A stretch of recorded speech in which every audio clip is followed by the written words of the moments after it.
स्वागत है आप सभी का हमारे YouTube चैनल में।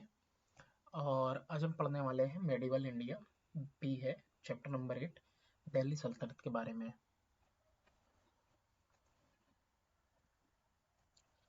10वीं और 11वीं शताब्दी में बहुत सारे छोटे छोटे जो राज्य थे वो उभर कर आए नॉर्थ इंडिया में, क्योंकि यहाँ पे ना एब्सेंस था पावरफुल सेंट्रल गवर्नमेंट का। यानी कि कोई केंद्र सरकार पावरफुल नहीं थी, केंद्र में कोई सरकार नहीं थी कोई मतलब पावरफुल। तो इसीलिए जो है कि छोटे मोटे बहुत सारे जो है राज्य उभर कर आए। ये जो राज्य थे वो लगातार कॉन्फ्लिक्ट में थे, एक दूसरे के साथ लड़ झगड़ रहे थे। और इसकी वजह से इनके अंदर जो है ना राजनीतिक तौर पे यूनिटी नहीं थी। और इसी की वजह से जो है जो तुर्क थे वो जीत गए। और इन्होंने अपनी जो कॉन्क्वेस्ट है जीत की शुरुआत की 11वीं और 12वीं शताब्दी में। हाउएवर किसी तरह से इनका जो एम्पायर है साम्राज्य है वो स्टैब्लिश हुआ कब 13वीं शताब्दी में। जीत शुरू हो गई थी 11वीं 12वीं शताब्दी में ही। ये जो पीरियड है 1206 से लेके 1526 के बीच का, जब 5 डायनेस्टीज, ठीक है, सक्सेसिवली एक के बाद एक रूल किए फ्रॉम दिल्ली। दिल्ली से इसी को बोला जाता है, इस पीरियड को ही बोला जाता है दिल्ली सल्तनत। ठीक है, तो ये 5 राजवंश थे।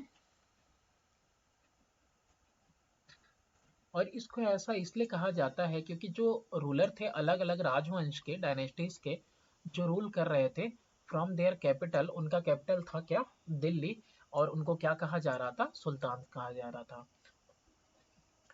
सोर्सेस स्रोत की बात करें तो बहुत सारे ऑफिशियल रिकॉर्ड मिलते हैं, ऑफिशियल रिकॉर्ड मिलते हैं। इसके अलावा एडमिनिस्ट्रेटिव प्रशासनिक मैनुअल्स, मैनुअल्स किसको बोलते हैं, नियमावली मिलती है। फिर इसके अलावा बहुत सारा जो है बायोग्राफी यानी जीवनी मिलती है। ऑटोबायोग्राफी का मतलब है आत्मकथाएं मिलती हैं। कोर्ट हिस्ट्री मिलती है। उसके अलावा क्रॉनिकल्स इतिहास मिलता है। फॉरेन ट्रेवलर्स के अकाउंट वगैरह से पता चलता है। और प्राइवेट करेस्पॉन्डेंस यानी कि निजी पत्र व्यवहार से भी पता चलता है। ये सारी चीज़ों से हमको जानकारी मिलती है और हम लोग रिकंस्ट्रक्ट करते हैं हिस्ट्री ऑफ द दिल्ली सल्तनत। इसके इतिहास के बारे में हमको इन सब चीज़ों से पता चलता है। तो इसमें जो मुख्य स्रोत है जानकारी के दिल्ली सल्तनत के, उसमें है इंस्क्रिप्शन, शिलालेख। शिलालेख जो है कि बहुत ही महत्वपूर्ण सप्लीमेंट है। और ना ही ये सिर्फ अकेला सोर्स है, स्रोत है इंफॉर्मेशन का, जानकारी का सल्तनत के। इंस्क्रिप्शन जो है इकलौता तो नहीं है, ले किसके अलावा भी बहुत सारे स्रोत हैं। ये जो शिलालेख हैं ये हमको पत्थरों पे मिलते हैं, मॉन्यूमेंट पे मिलते हैं, टॉम स्टोन पे मिलते हैं, सिक्कों पे मिलते हैं। कुछ शिलालेख जो है संस्कृत में है, कुछ अरेबिक में है, और कुछ ऐसे हैं जो दोनों ही लैंग्वेजेस में लिखे हुए हैं। जैसे कि पहला सिक्का जो मोहम्मद बख्तियार खिलजी ने इशू किया था, उसमें दोनों ही भाषाएं लिखी हुई थी, दोनों ही भाषा उस पे थी, अरेबिक भी लिखा हुआ था और संस्कृत भी।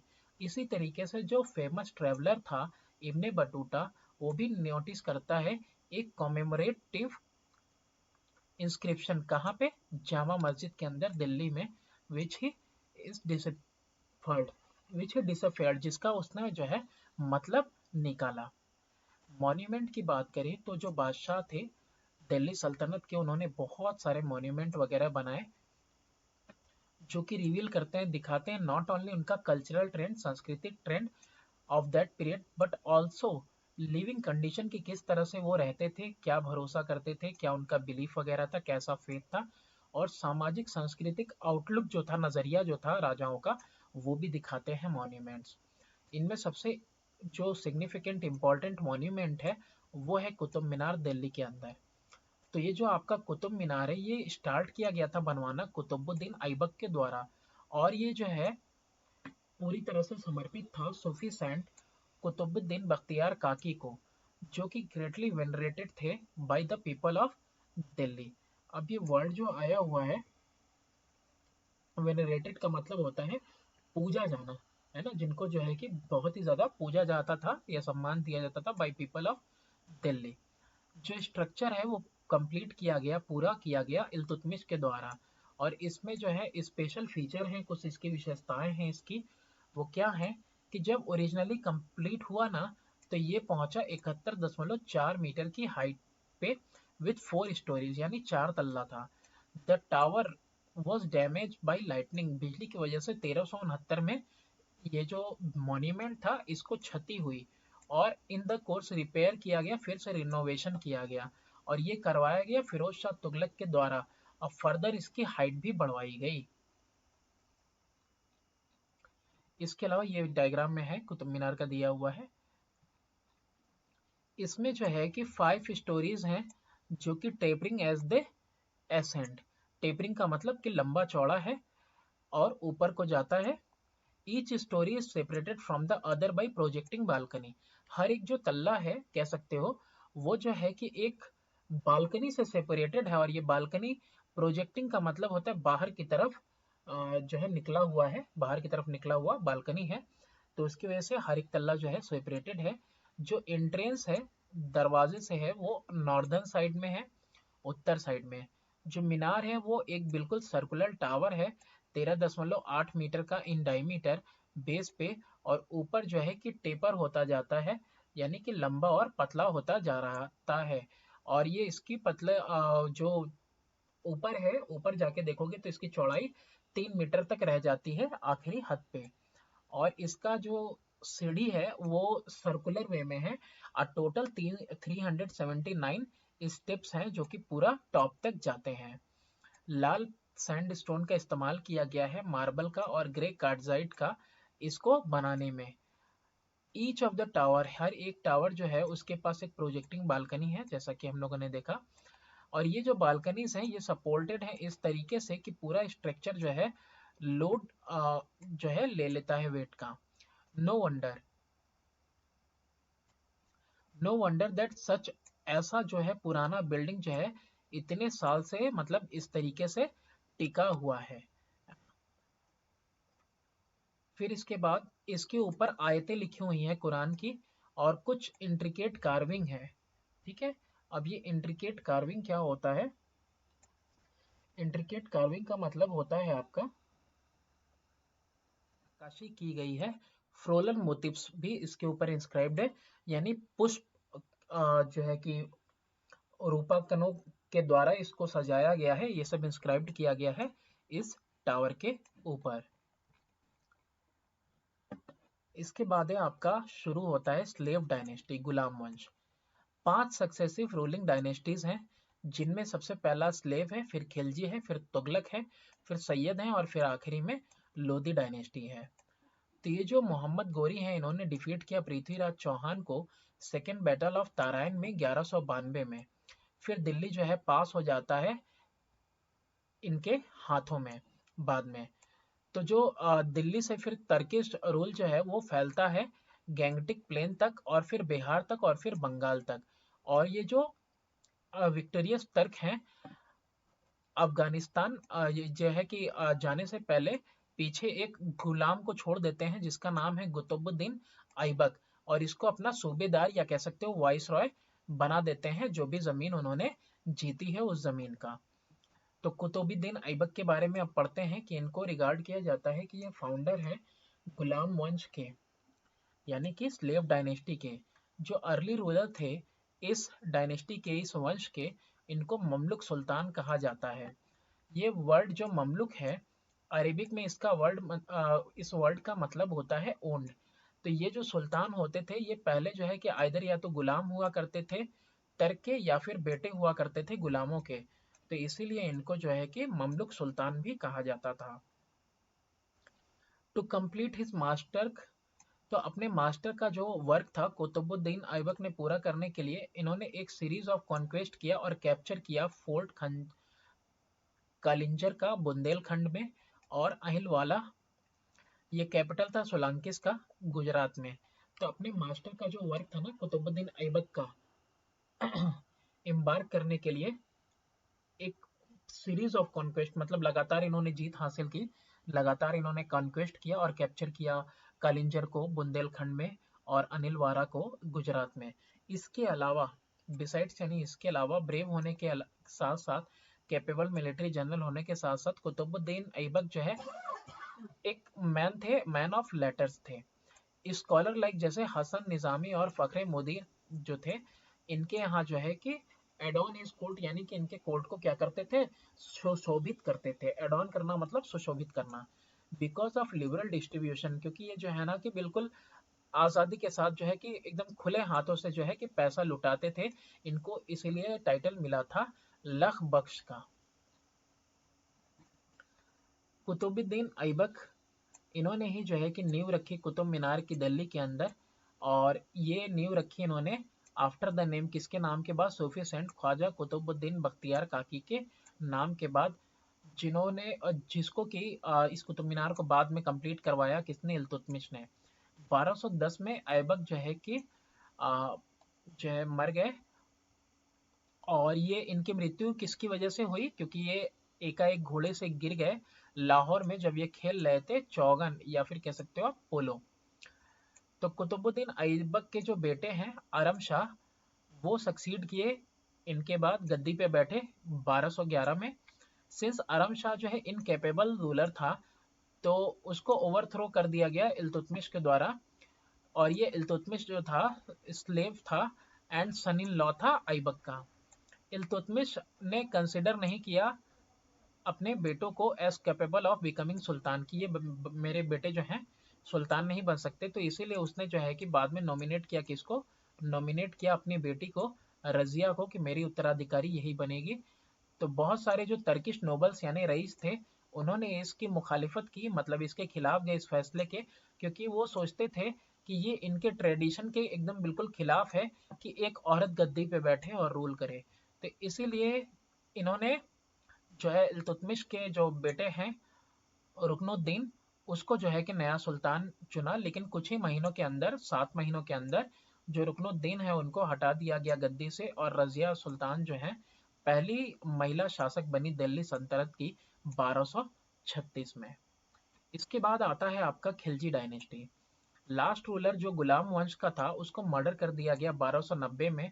और फिर एक नया जो है कि लाइन शुरू हुआ रूलर्स का, जिसको कहा जाता है खिलजीज। तो जलालुद्दीन खिलजी जो है फाउंडर था खिलजी डायनेस्टी का। वो गद्दी पे आया जब उसने जो है कि मारा कैकू बाद को। ये कैकू बाद जो था वो लास्ट किंग था स्लेव डायनेस्टी का, यानी कि गुलाम वंश का आखिरी शासक था। उसको मर्डर कर दिया गया अपने भतीजे के द्वारा, अलाउद्दीन खिलजी के द्वारा उसका मर्डर हुआ, जो कि प्रोक्लेम किया अपने आप को, जिसने कि कहा कि मैं ही सुल्तान हूँ, खुद को प्रोक्लेम किया अलाउद्दीन खिलजी। तो जब ये गद्दी पे बैठा तो अलाउद्दीन को फेस करना पड़ा बहुत सारा विद्रोह मंगोल का, जो कि पहले से सेटल थे दिल्ली के आसपास। जब अलाउद्दीन ने सुना इस विद्रोह के बारे में, तो he got many of the Mongols massacred, मतलब बहुत सारे मंगोल्स की इसने हत्या करवा दी, मरवा दिया। आफ्टर दैट, उसके बाद जो अलाउद्दीन है वो सारे टेरिटरीज पे उसने कब्जा किया, जिसमें मालवा है, इंक्लूडिंग उज्जैन है, धार है, चंदेरी है और मांडू। 1305 की बात है, अलाउद्दीन ने कॉन्क्योर कर लिया था बहुत सारा नॉर्दर्न इंडिया, है ना, उत्तरी हिंदुस्तान इसने काफी हद तक कॉन्क्योर कर लिया था, जीत लिया था, और इसके पास एक स्ट्रॉन्ग आर्मी थी। और ये फिर जो है ना अपने आर्मी को कैश में पे करना शुरू कर दिया। मार्केट रेगुलेशन कैसा था कि अलाउद्दीन को माना जाता है इतिहास में सबसे बेहतरीन अपने मार्केट रेगुलेशन की वजह से। उसने फिक्स कर दिया था जो दाम है कमोडिटीज की, यानी चीजों का दाम, जैसे कि फूड ग्रेन का, शुगर का, कुकिंग ऑयल का, इन सब चीजों का दाम उसने फिक्स कर दिया था। और इसके लिए इसने 3 तरह के मार्केट लगवाए थे दिल्ली में। एक मार्केट जो था वो फूड ग्रेन अनाज के लिए था, दूसरा महंगे कपड़ों के लिए था, और तीसरा जो है कि घोड़ों के लिए था, गुलामों के लिए था, और कैटल वगैरह के लिए था, वही भेड़ बकरियां गाय वगैरह के लिए। हर एक मार्केट जो है उसके अंदर एक चार्ज एक बंदा होता था, जो कि मेन इंचार्ज होता था, जो कंट्रोल करता था, नियंत्रक कह सकते हो, जिसका नाम था शाहनाज, जिसको कहा जाता था। बहुत ही स्ट्रिक्ट पनिशमेंट दिया जाता था उन लोगों को जो लोग जो है कि कम तौलते थे, या फिर चीटिंग करते थे व्यापार के अंदर। डेक्कन एक्सपीडिशन की बात करें तो अलाउद्दीन खिलजी जो है पहला सुल्तान था जिसने कि कन्क्वायर करने के बाद बहुत सारा नॉर्दर्न इंडिया एक एक्सपेडिशन भेजा टू डेक्कन। एक्सपेडिशन मतलब अभियान भेजा डेक्कन को, और किसके अंडर में, मलिक काफूर के अंडर में। जो किंगडम था देवागिरी, वरंगल और द्वारा समुद्र और मदुराई, ये सब जो है कि जीत लिया गया, लेकिन कब्जा नहीं किया गया। तो देखो मलिक काफूर को इसने एक्सपीडिशन के लिए भेजा डेक्कन में, तो जो राज है देवागिरी है, वारंगल है, द्वारा समुद्र है और मदुराई है, ये सब जो है कॉन्क्वेर तो हो गया, जीत तो लिया, लेकिन जो है कि इस पे कब्जा नहीं किया। अलाउद्दीन ने इस पे कब्जा इसलिए नहीं किया, दो रीजन थे। पहला, इसने ये महसूस किया कि प्रैक्टिकली बहुत मुश्किल होगा कि इतनी दूर से दिल्ली से जो है कि वहां तक पूरा कंट्रोल किया जा सके, नियंत्रण किया जा सके। दूसरी बात कि ये ज्यादा इंटरेस्टेड था वेल्थ एक्वायर करने में, दौलत जमा करने में। तो इसने डेक्कन किंगडम को जो है कि acquire wealth of this Deccan kingdom, ताकि वो जो है कि अपनी बड़ी सी आर्मी को क्या कर सके, मेंटेन कर सके। तो इसके लिए इसने क्या किया कि जो डेक्कन के रूलर्स हैं उनको कह दिया कि आप हमारे जो है कि एक्सेप्ट करिए ओवर लॉर्डशिप, यानी आप मेरे अंडर में जो है कि राज करेंगे, और फिर जो है कि आप हमको जो है एनुअल ट्रिब्यूट पे करेंगे, यानी श्रद्धांजलि देंगे, या कह सकते हो कि शुक्रिया अदा करेंगे हमारा, सालाना आप कुछ रकम देके, कुछ पैसे देके या दौलत देके। मीजर क्या था, नोबिलिटी के अगेंस्ट। तो जब अलाउद्दीन खिलजी को ये पता, जो गिद्दी पे बैठा जब अलाउद्दीन खिलजी, तो उसको बहुत सारे जो है कि विद्रोह का सामना करना पड़ा, रईसों के विद्रोह थे। तो इसने क्या किया कि बहुत सारे जो है कि मेजर किए, मतलब कदम उठाए, ताकि वो क्या कर सके, इन लोगों के पावर को क्रश कर सके, खत्म कर सके। तो जो नोबल्स थे उनको जो है कि अब अलाउ नहीं था टू होल्ड पार्टीज या फेस्टिव, या फिर फॉर्म मैरिज अलायंसेज, अगर बिना जो है राजा के इजाजत के।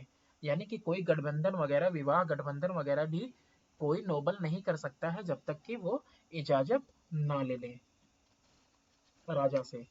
इसके बाद जो इस्तेमाल था वाइन का और जो मादक पदार्थों का, वो सब बैन कर दिया गया। जो जुआ है उसको भी बिल्कुल बैन कर दिया गया, और जो जुआड़ी थे उनको बहुत ही ज्यादा पनिश किया गया। और फिर इसने जो है कि ज़मीन वगैरह देना बंद कर दिया सोल्जर को, और इंट्रोड्यूस किया कैश सैलरी, कैश में देता था ये सैलरी उनको।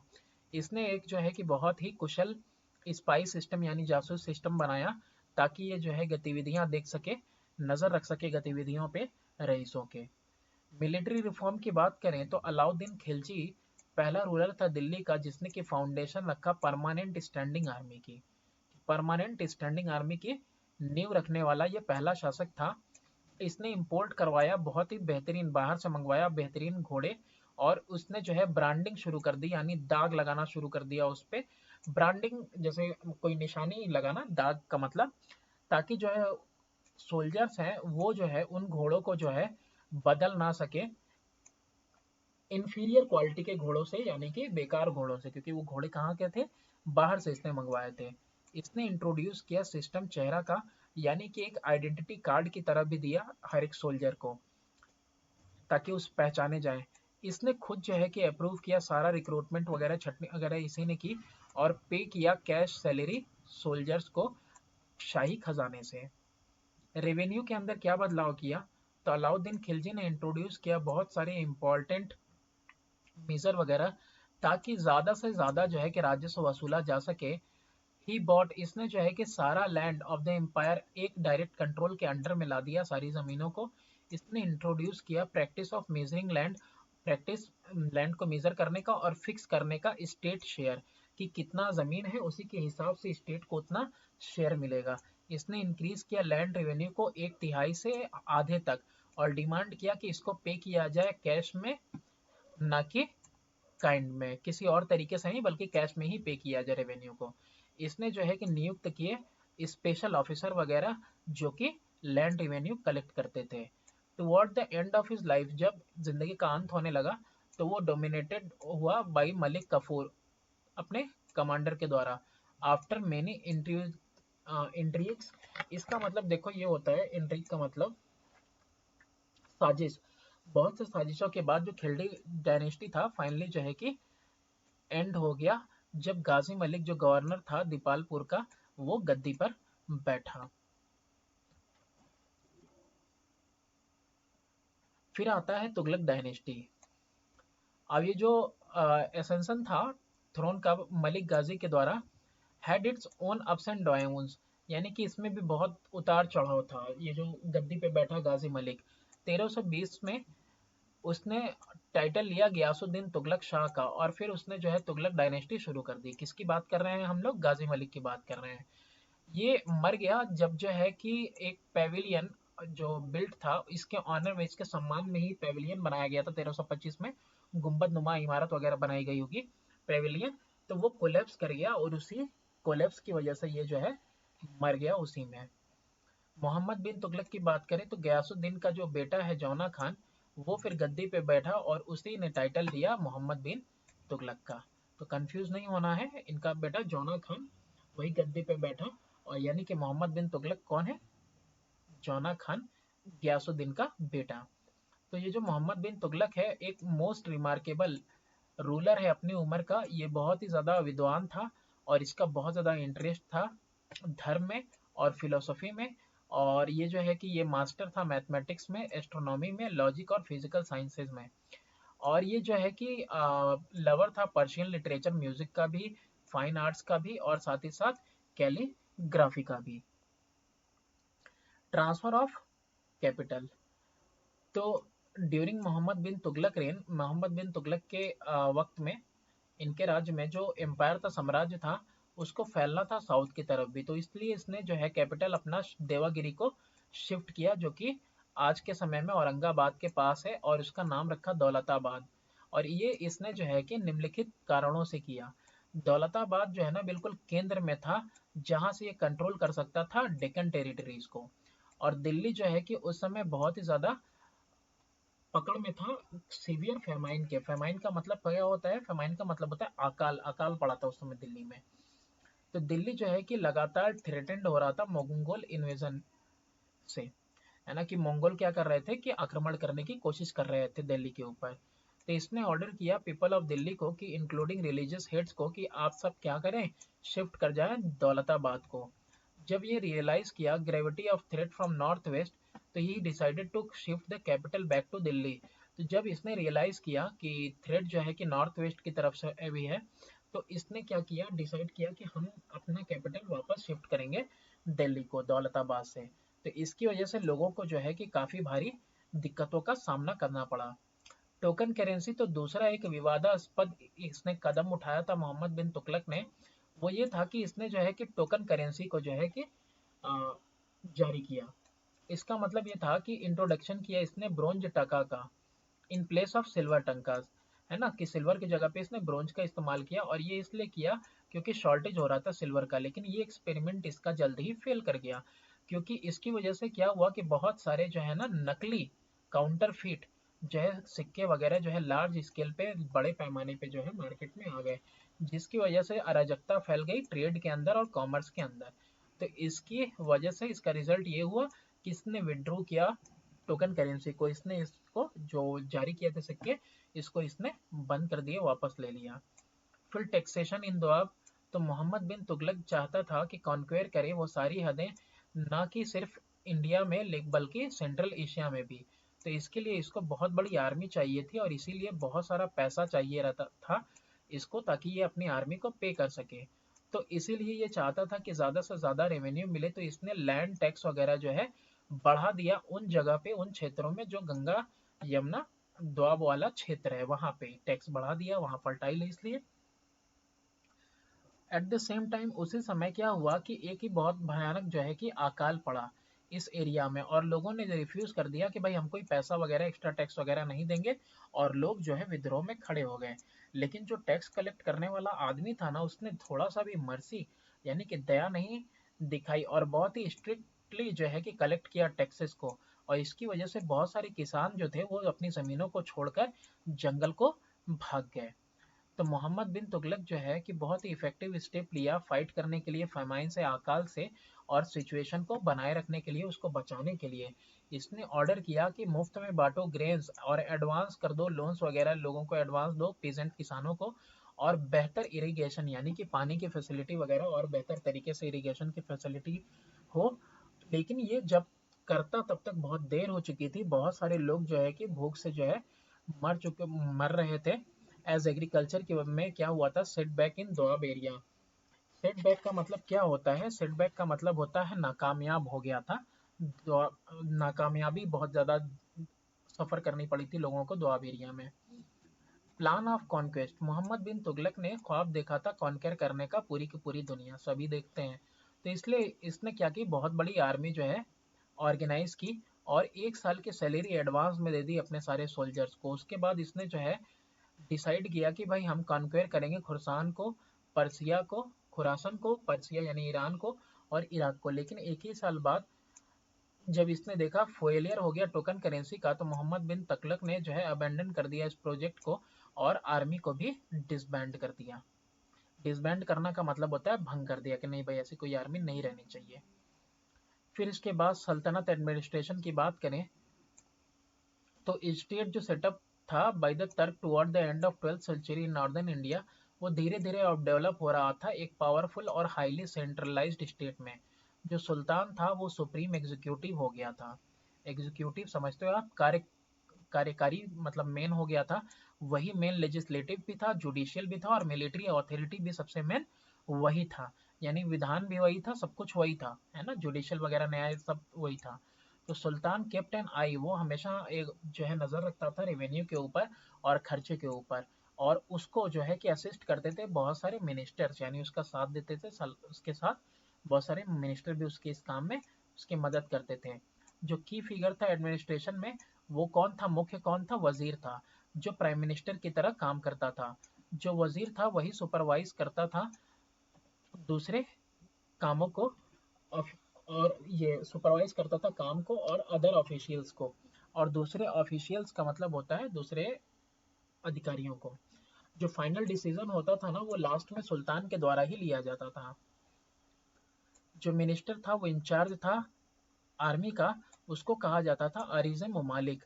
और जो अरीज था वो not the commander in chief of the army, वो कमांडर इन चीफ नहीं होता था, बस वो इंचार्ज होता, मिनिस्टर इंचार्ज होता था।